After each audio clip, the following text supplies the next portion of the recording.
मैं आपको एक कहानी से बात शुरू करता हूँ, एक स्टोरी से बात शुरू करता हूँ। Real story. स्टोरी से इसलिए कि स्टोरी से बात समझ में ज़्यादा आती है। और एज ए पेरेंट, मेरा एक बेटा है, 17 का होने वाला है, नहीं होने वाला नहीं, हो गया है, 3 दिन पहले हो गया है, अब ये भी हुआ है। तो 17 की उम्र आप जानते हैं सबसे खतरनाक होती है। आप लोग भी लगभग उसके आसपास होंगे, अब ये भी उससे निकले होंगे। Most difficult age is this 16, 18, 19। इस उम्र में आपके हार्मोन्स इतना ज़्यादा जंप करते हैं कि मूड स्विंग्स बहुत ज़्यादा होते हैं। आपको अपने दोस्तों से बात करके इतना सुकून मिलता है। पेरेंट्स दुश्मन नज़र आते हैं इस उम्र में। पेरेंट्स कोई अच्छी बात भी कहें तो लगता है कि ये क्यों मनहूस लोग हमारे घर में रहते हैं, क्यों ऐसी खराब खराब बात बोलते हैं। They don't understand, they are outdated people, ऐसा मन में भाव आता है। सबको आता है। आपको आ रहा है तो पहली बार नहीं आ रहा है, आज से 30 साल के बाद आपके बच्चों को भी आएगा आपके बारे में, एकदम उतनी ही इंटेंसिटी से आएगा जितना आपको आता है। जितना आपको लगता है कि आपके पेरेंट्स बिल्कुल नहीं समझते, आपके बच्चे आपके बारे में यही सोचेंगे 30 साल बाद। ये एकदम इटर्नल ट्रुथ है जिसको आप रोक नहीं पाएंगे। So this is a normal thing. आप लोगों की एज में जो सबसे बड़ी चिंता मुझे होती है, जैसे मैं अपने बेटे से बात करता हूँ, तो मैं तो एक बहुत ही खराब पेरेंट हूँ। खराब पेरेंट का मतलब मैं कभी कहता ही नहीं कि पढ़ो, कभी कहता ही नहीं कि टॉप करो, मैं कभी नहीं कहता। मैं सिर्फ ये कहता हूँ कि बेटा हर साल एक क्लास पास करते रहो, काफी है। बस इतनी साउंड प्रिपरेशन मत करना कि मैं 8वीं क्लास 2 बार में करूंगा, ऐसा मत करना, एक ही बार में कर लो।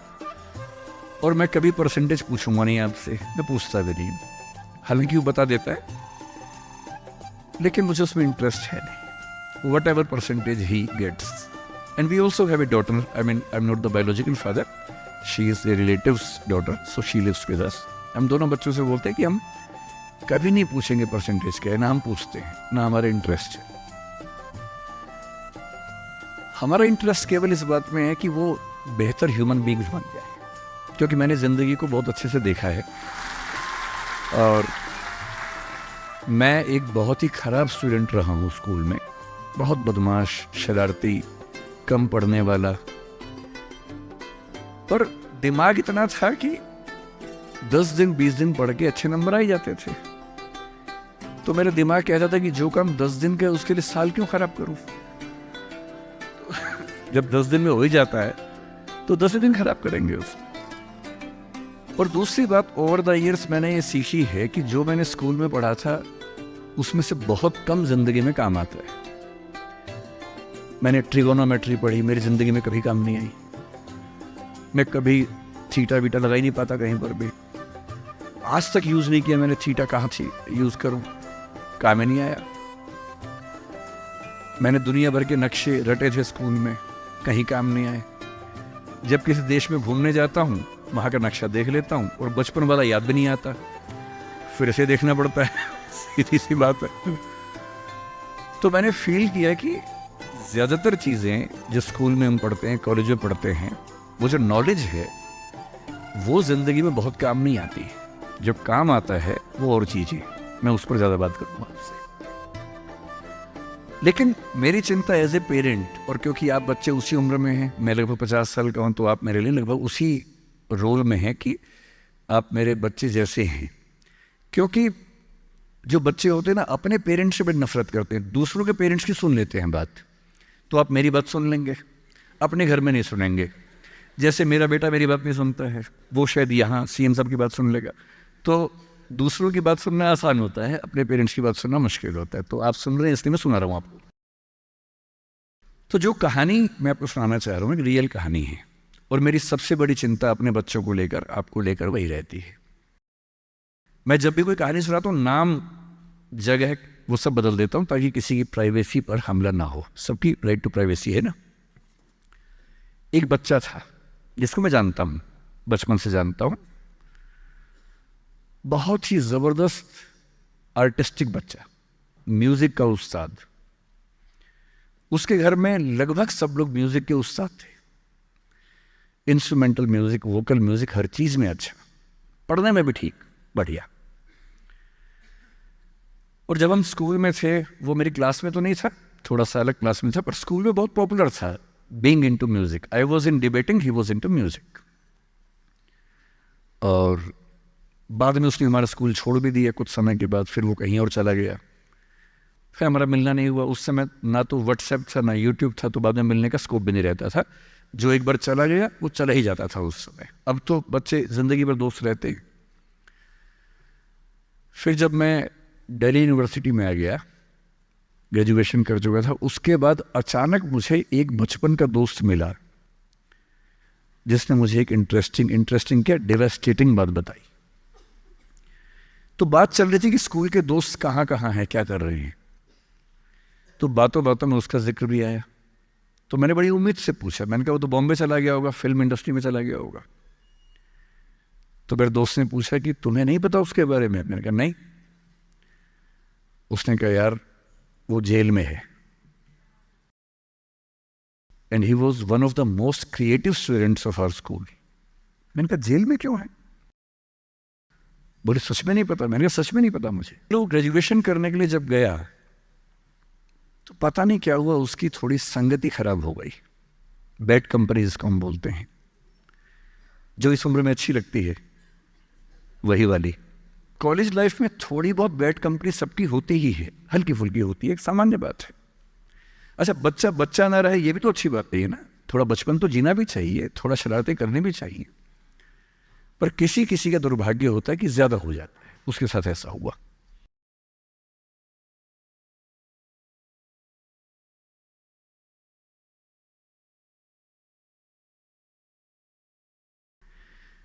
मतलब 1000 लोग जाएंगे तो उनमें से एक आध वापस आएगा, वो भी इतने मुश्किलों से जो ऑलमोस्ट इम्पॉसिबल है।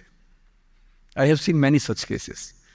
सोशल वेलफेयर डिपार्टमेंट से मेरे कई दोस्त ऑफिसर्स हैं, तो मैं उनसे जब पूछता हूँ बताते हैं, मैंने ऐसे लोगों को देखा है 10-10 साल से स्ट्रगल कर रहे हैं एडिक्शन से बाहर आने की, नहीं आ पा रहे, खत्म हो गए हैं। उस बच्चे को ड्रग्स की आदत पड़ गई कॉलेज में जाके, पेरेंट्स को पता ही नहीं था। तो जब पेरेंट्स को भनक लगी तो उसको दबाव बनाया कि तुम घर आ जाओ। अब वो जिस कंपनी में था, दोस्तों वाली कंपनी में, वहाँ अब ड्रग्स तो बहुत महंगे होते थे, पैसे घर से बहुत कम आते थे, जितने पैसे एक मिडिल क्लास फैमिली दे सकती है। अब वो घर से ज़्यादा पैसे मांगने लगा, पैसे मिलते नहीं थे। उसको अपने ही घर के लोगों पर गुस्सा आने लगा।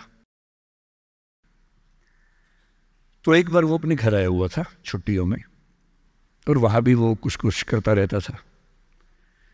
उसके पेरेंट्स ने उसको बहुत समझाया कि बेटा ऐसा मत करो, और एक दिन इस बात पे झगड़ा बढ़ गया। भाई आप पेरेंट्स की चिंता समझेंगे आज से 30 साल बाद, जब आपके बच्चे इस एज में होंगे ना, आपकी नानी मर जाएगी उस समय। नानी मरना एक मुहावरा है, इसका मतलब बहुत चिंता में रहेंगे उस समय आप। और उस दिन पता नहीं क्या हुआ, एक झगड़ा हुआ, क्योंकि जो एडिक्शन के शिकार हैं उनका दिमाग उनके कंट्रोल में नहीं होता है। यहाँ तक कि जो ड्रिंक करते हैं, ड्रिंक एक लेवल से ज़्यादा कर लें तो दिमाग कंट्रोल से बाहर निकलने लगता है। ड्रग्स में तो ये एलिमेंट बहुत ज़्यादा होता है। और आधी रात को उसने क्या किया, उसने अपनी फैमिली के 5 लोगों का मर्डर कर दिया। मर्डर। उसने खाने में जहर मिलाया, लगभग सब लोग उससे मर गए। एक मेंबर नहीं मरा क्योंकि उसने खाना खाया नहीं उस दिन, तो उसको उसने अलग से मारा। और ये बात है जब उसकी उम्र लगभग 17-18 साल की थी, या 19 के आसपास रहा होगा। उसके बाद वो जेल गया। मुझे उसके बाद से पता ही नहीं कि क्या हुआ, फांसी हुई या उम्र कैद हुई या क्या हुआ, ना तो मुझे पता है, ना मैं इंटरेस्टेड हूँ जानने में। मैं उसका नाम हम सब जानता हूँ, एंड 1-2 क्लास स्कूल में ऐसी थी कि वो हम आसपास थे, जानते थे, पहचानते थे एक दूसरे को। मेरी सबसे बड़ी चिंता ये होती है बच्चों को लेकर कि किसी भी गलती से वो ड्रग्स में ना चले जाएं। आप सबसे रिक्वेस्ट कर रहा हूँ हाथ जोड़ के, कुछ भी कर लेना, ये मत करना। बदमाशी करो, शरारत करो, थोड़ा इश्क विश्क होगा, करो, कोई दिक्कत नहीं। किसी को चीट मत करना, ड्रग्स में मत जाना, क्योंकि इन रास्तों पे जाने के बाद वापसी का रास्ता नहीं है, पूरी ज़िंदगी ख़त्म हो जाती है। एक शायर ने कहा है, बस एक कदम गलत उठाता राह शौक में, राह शौक का मतलब शौक के रास्ते पर चल पड़े थे, बस एक कदम गलत उठाता राह शौक में, मंजिल तमाम उम्र मुझे ढूंढती रही। मेरी मंजिल जिंदगी भर मुझे ढूंढती रही, कहाँ चला गया? सिर्फ एक गलती हुई थी और उस एक गलती ने कहीं का नहीं छोड़ा। आपको लग रहा होगा कि ये तो पापा जैसा है, प्रीच कर रहा है हमें, पापा डोंट प्रीच वाला भाव मन में आ रहा होगा आप लोगों के, पर मेरा काम ही है, मैं क्या करूं? मुझे जितनी चिंता अपने बच्चे की उतनी आपकी चिंता है, तो मैं तो बोलूँगा। आप मानेंगे नहीं मानेंगे आपकी मर्जी है, लेकिन ईश्वर ना करे कुछ गलती हुई तो बाद में आप इस बात को याद ज़रूर करेंगे कि किसी ने समझाया था हाथ जोड़कर, और हम उसके बाद भी नहीं समझे थे। कुछ भी करना, उस रास्ते पर मत जाना। और इस रास्ते पर लोग क्यों जाते हैं? इसकी जो साइकोलॉजी में सबसे बड़ा रीज़न है, उसको पीयर ग्रुप प्रेशर कहते हैं। पीयर ग्रुप का मतलब है आपके दोस्तों का ग्रुप, गैंग, जिसको गैंग कहते हैं। जो डेवलपमेंटल साइकोलॉजी है, जो साइकोलॉजी स्टडी करती है कि बच्चे जैसे जैसे बड़े होते हैं उनकी साइकोलॉजी कैसे चेंज होती है, इसको बोलते हैं डेवलपमेंटल साइकोलॉजी। उसमें माना गया है कि ये जो एज है, टीन एज, ये गैंग एज है। गैंग एज का मतलब 3-4 दोस्तों का ग्रुप होता है, वो गैंग की तरह से ऑपरेट करता है। एकदम सीक्रेट्स रहते हैं ग्रुप में, आपस में बातें करते हैं, जैसी कोई आसपास से निकलता चुप हो जाते हैं। उनको लगता है कि उनके पास कुछ सीक्रेट इन्फॉर्मेशन दुनिया की ऐसी है जो मोसाद और रॉ और इन्हीं सब के पास होती है, किसी के पास नहीं होती। जबकि वो जो बात कर रहे होते हैं, उनके पेरेंट्स वो बात 30 साल पहले कर चुके हैं। वो ऐसी कोई बात नहीं कर रहे जो उनके पेरेंट्स को नहीं पता, वो सब बातें करके ही बड़े हुए हैं। पेरेंट्स भी तो बने ही है ना भाई, ऐसा थोड़ा ना, उन्होंने तो ज़िंदगी देखी है। पर उनको लगता है कि वो कुछ खास ऐसा जानते हैं। एक दूसरे पर ऐसा भरोसा, पेरेंट्स पर ऐसा अविश्वास, ऐसा उनको खारिज करने की टेंडेंसी, नॉर्मल बात है, कोई खास बात नहीं है, इस उम्र में सामान्य बात है। पर डेवलपमेंटल साइकोलॉजी जब हम पढ़ते हैं तो उसमें कहते हैं कि जो बच्चा होता है 1-2 साल तक का, उस पर सबसे ज़्यादा असर उसकी माँ का होता है, क्योंकि माँ उसके लिए पूरा संसार है। उस बच्चे की 2 ही ज़रूरतें हैं कि जब वो गीला हो तो वो पहुँच दे, जब भूख लगे कुछ खाना खिला दे।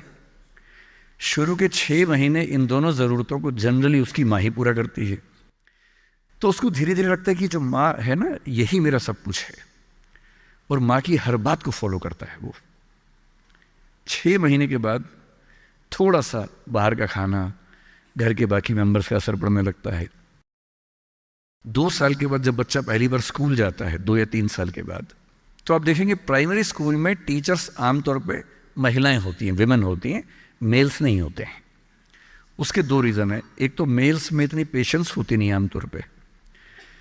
अपना ही बच्चा हो तो 2 मिनट के लिए चिकोटी काटना, प्यार करना ठीक है, 2 मिनट के बाद नहीं झेल पाते वो। और बच्चा अगर रोने लगे, उनके चश्मा उतार के मारे, थप्पड़ मार दे, मूंछ खींच ले, इरिटेट हो जाते हैं। 5 मिनट के बाद तो बच्चा पिटता ही पिटता है अपने बाप के हाथों। इसलिए बच्चे भी बाप के पास कम जाना पसंद करते हैं, जाते हैं 1-2 मिनट के लिए, फिर भागाते हैं वहाँ से। इनको पता है कि ये जो ब्रेक इवन होने वाला टाइम आ गया है, अब इस टाइम पर निकल जाना चाहिए। मदर्स में बायोलॉजिकली भी और कल्चरली, सोशली भी ये वैल्यू ज़्यादा डेवलप हो जाती है कि वो झेल लेती हैं उस बच्चे की परेशानियों को। बच्चे बहुत परेशान करते हैं। अगर आप मुझसे पूछें इस दुनिया में सबसे मुश्किल काम क्या है, सबसे मुश्किल है बच्चे को पालना। इससे मुश्किल कोई काम नहीं है। छठी का दूध याद दिला देते हैं बच्चे। बच्चे को पालने से मुश्किल दुनिया का कोई काम नहीं है, और वो काम जनरली हमारे घरों में मदर्स करती है, जिनका इतिहास में नाम नहीं लिखा जाता, जबकि सबसे महत्वपूर्ण काम घर के अंदर वो कर रही हैं। इस बात की बहुत वैल्यू है।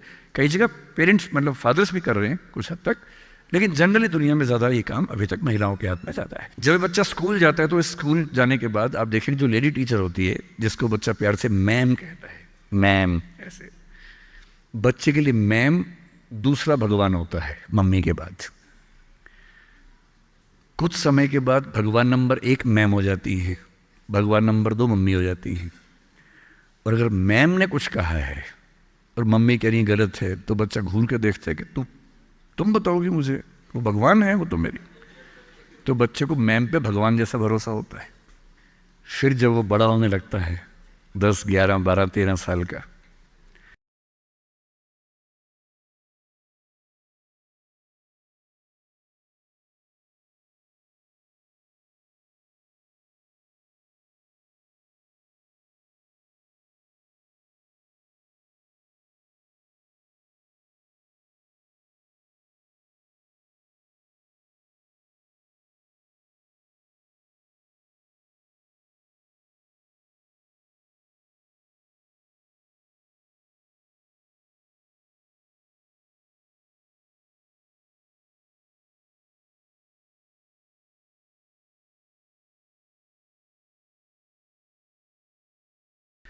थर्टीन की एज आते आते बच्चों में जो बायोलॉजिकल चेंजेस होने शुरू होते हैं, बड़े परेशान होते हैं, पशुपेश में होते हैं कि ये क्या हमारे साथ हो रहा है, हमारी ज़िंदगी चेंज हो रही है। अचानक उनको ऐसा लगने लगता है। उस उम्र के जो हार्मोन्स हैं वो उनको पेरेंट्स से दूर करते हैं, क्योंकि उनको जिस तरह की आज़ादी चाहिए, पेरेंट जानते हैं कि ये उम्र सही नहीं है, तो पेरेंट्स रोकते हैं, समझाते हैं, फ़ोन का यूज़ कम करो, इंटरनेट कम करो, तुम्हारा दोस्त ठीक नहीं है, तुम्हारी कंपनी ठीक नहीं है, अच्छे दोस्त रखो, ये करो, वो सब करते हैं। उनकी मजबूरी है, उनको पता है कि ये उम्र फिसलने वाली है। और बच्चों को लगता है कि मैं जहाँ जहाँ आज़ादी चाहता हूँ, यही 2 लोग मेरे दुश्मन हैं, पता नहीं ये डिज़र्व नहीं करते मुझे, they don't deserve a child like me. फिर वो पेरेंट्स से झूठ बोलना, छिपाना, हर बच्चा उस उम्र में झूठ बोलना शुरू कर देता है।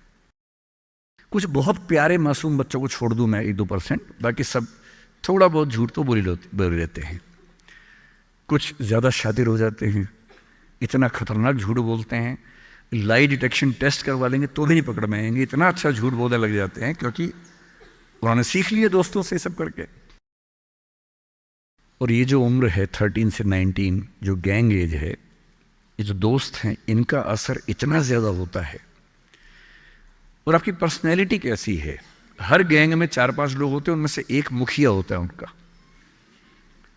गैंग का नेता होता है, जो थोड़ा सा एग्रेसिव है, डोमिनेटिंग है, असर्टिव है, वो फैसले करता है सबके लिए। आपने डिसीजन मेकिंग का सवाल पूछा, इसी पे सो समझेंगे।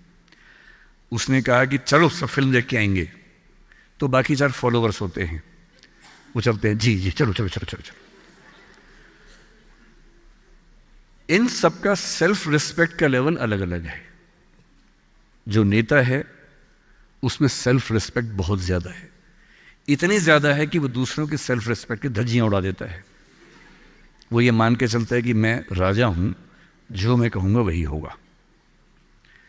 और जो बाकी 4 भेड़ बकरियाँ हैं, जिनमें कॉन्फिडेंस की कमी है, असर्टिव नहीं है, सबमिसिव हैं, दब्बू हैं, डरपोक हैं, वो बेचारे उसकी बात को फॉलो करते हैं। और ये जो 4 है ना, इन पे खतरा बहुत ज़्यादा है, क्योंकि जो नेता है वो पहले से बिगड़ा हुआ है, वो हैबिचुअल है कई चीज़ों का, और वो इन 4 को बोलता है आज हम सब ड्रग्स ट्राई करेंगे। पूछ नहीं रहा है, बता रहा है। अब इन 4 में से एक के मन में है कि ना करूं, मम्मी ने उसको 1000 बार समझाएगी बेटा ये मत करना, वो बेचारा बोल ही नहीं पा रहा, घबराहट हो रही है उसको। बड़ी मुश्किल से मिमियाते हुए एक वाक्य उसने बोला। मिमियाना मतलब बिल्ली की तरह से बोलना, कैट की तरह से बोलना। उसने कहा यार मम्मी ने कहा था ठीक नहीं होता है। अब उसके बाद जोर से ठाका मार गया, ये देखो मम्मी का बच्चा, ये देखो मम्मी का बच्चा, इसको दूध पिलाओ इसको, बच्चा है, ये तो बड़ा ही नहीं हुआ, ये तो मर्द ही नहीं बना अब तक। हम तो मर्द हैं, हम तो बड़े हैं, हम तो ग्रोन अप हैं। इस बच्चे की सेल्फ एस्टीम, सेल्फ रिस्पेक्ट इतनी कम है कि डर जाएगा, एकदम घबरा जाएगा। 3 लोग बोलेंगे अरे कुछ नहीं होता, अरे कुछ नहीं होता, आजा आजा आजा आजा, अरे कुछ नहीं होता, कर ले ट्राई, हम भी तो कर रहे हैं, कर ले ट्राई। और इसी प्रेशर में ये बच्चा पहली बार ऐसी गलती करेगा। और मैंने पहले ही कहा कि रास्ता एक तरफा है, वापसी का रास्ता नहीं। इस प्रेशर को बोलते हैं पीयर ग्रुप प्रेशर, दोस्तों का प्रेशर। मैं अपने बच्चे को केवल एक बात सिखाता हूं, बाकी पढ़ाई लिखाई तो मुझे पता है ज़िंदगी में जब कोई करना चाहेगा कर ही लेगा। इंटरनेट की दुनिया में, गूगल की दुनिया में, अब क्या मतलब मैं क्या पढ़ा दूंगा आपको, टीचर क्या पढ़ा लेंगे, सब गूगल पे उपलब्ध है, सब ऑनलाइन अवेलेबल है। जो टीचर बनना चाह रहे हैं समझ लें, अब टीचर का काम नॉलेज देना नहीं है, नॉलेज आपसे ज़्यादा, आपसे बेहतर गूगल पे है। अब आपका काम उससे ज़्यादा बड़ा है। क्या है अभी डिस्कस करेंगे। मैं केवल एक बात पे फोकस करता हूं कि मेरे बच्चे या आप लोग पीयर ग्रुप प्रेशर से बच सके। मैं खुद बचा था, अच्छे से बचा था। मेरे पेरेंट्स की भूमिका थी। मैं जिस हॉस्टल में रहा उस हॉस्टल में लगभग सब ड्रिंक करते थे कॉलेज के दिनों में, मैं नहीं करता था। मुझे कभी ज़रूरत ही नहीं लगी उस चीज़ की, तो नहीं लगी तो नहीं किया। अच्छी बात सिर्फ इतनी है, मैं ये नहीं कह रहा कि ड्रिंक करना अच्छी बात है कि बुरी बात है, वो तो इंडिविजुअल फैसला हर किसी का है, लेकिन मैच्योर होने के बाद, बचपन में नहीं। मैं सिर्फ ये कहना चाह रहा हूं कि अगर 4 लोग मुझ पर दबाव डालें और मैं उनके दबाव में आ जाऊं, ये ठीक नहीं। मुझे ध्यान है कि हमारे हॉस्टल की नाइट चलती थी, फ्राइडे की रात है, वार्डन साहब छुट्टी पे हैं, 10-12 लोग एक कमरे में बैठे हैं, शराब की बोतल खोल ली है या बियर जो भी है, सबका मन है पीने का। वो मतलब एडल्ट्स हैं, 18+ के थे, वो शायद लीगली अलाउड होगा उनके लिए, मुझे नहीं पता। और जो लोग नहीं पीना चाहते उनको दबाव बना रहे हैं कि आ पी के दिखा, तू मर्द है तो पी के दिखा, बड़ा हो गया तो पी के दिखा। जब भी कोई ऐसा दबाव बनाए ना, इतना भी दबाव में नहीं आना है। जैसे कोई बोले बड़ा है तो पी के दिखा, आपको बोलना है मैं इसको पिए बिना ही बड़ा हूं। मर्द है तो पी के दिखा, मैं इसको पिए बिना ही मर्द रहता हूं। तुम इसको पी के मर्द बनते हो, हम ऐसे ही मर्द हैं भाई। दोस्त नहीं है क्या हमारा, तो क्या बोलना है? अगर तुम्हारी दोस्ती के लिए मुझे पीनी पड़ेगी शराब, तो मेरी दोस्ती के लिए तुम छोड़ क्यों नहीं सकते?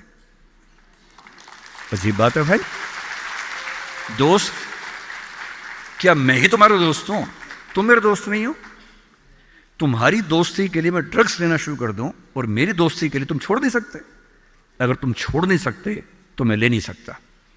और दोस्ती अपनी जगह है, हमेशा ध्यान रखना। भूल के भी कभी कोई ऐसी डिमांड मत करना जो दोस्ती की हदों से ज़्यादा जाती हो। मैं साफ कह रहा हूं, मैं ड्रग्स के रास्ते पर नहीं जाऊंगा, ये काम मैं नहीं करूंगा। मुझसे दोस्ती रखनी है, इन शर्तों के साथ रखो। मैं किसी दबाव में ना आया हूं ना आऊंगा। इसको बोलते हैं असर्टिवनेस। अपनी शर्तों पे जीऊंगा, किसी के दबाव में नहीं जीऊंगा। जो गलत है गलत है, नहीं करना है तो नहीं करना है। एक शायर ने बड़ी अच्छी बात कही इश्क के बारे में, लेकिन यहाँ अप्लाई होती है। उसने कहा, वो नहीं मेरा सही, उससे मोहब्बत है तो है। भाई किसी से मोहब्बत है, नहीं हो पाया मेरा, कोई बात नहीं। वो नहीं मेरा मगर उससे मोहब्बत है तो है। अब ये रस्मों और रिवाजों से बगावत है तो है। अगर मैंने एक सही बात कह दी और वो रस्म रिवाज के खिलाफ है तो है, मैं क्यों डरूंगा? जो मुझे ठीक लगा, अपने ईमान के मुताबिक लगा, मैंने कहा वो मैं करूंगा। तो जो बात मुझे अपनी ओर से शुरुआत में कहनी थी मैंने आपसे कही है। और मेरा ख्याल है कि अगर आप सब बच्चों में से एक बच्चा भी मेरी बात सुन के गलत रास्ते पे जाने से रुक गया तो मेरा सिक्किम आना धन्य हो गया। मैं उसमें बहुत खुश हूं, उससे ज़्यादा मुझे कोई ज़रूरत नहीं।